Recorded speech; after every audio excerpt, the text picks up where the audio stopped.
Aksi damai ini digelar di depan Monumen Mandala, Jalan Jenderal Sudirman, Makassar.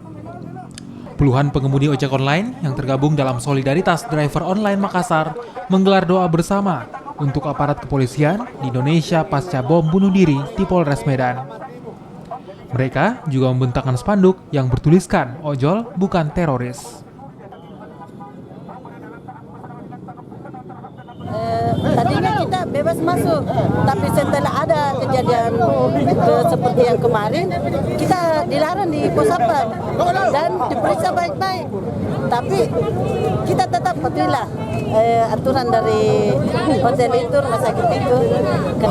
Untuk masyarakat bahwa kami ini bukan pelaku teroris, kami ini pekerja pejuang keluarga, kami cuma bekerja untuk keluarga itu. Sampai berapa persen penurunan yang didapatkan? Itu belum kami survei. Kenapa kita lakukan ini kan baru beberapa hari kejadian. Itu tidak ada dari kami melakukan survei apakah itu jumlah orderan menurun secara signifikan, tapi yang jelas kami mau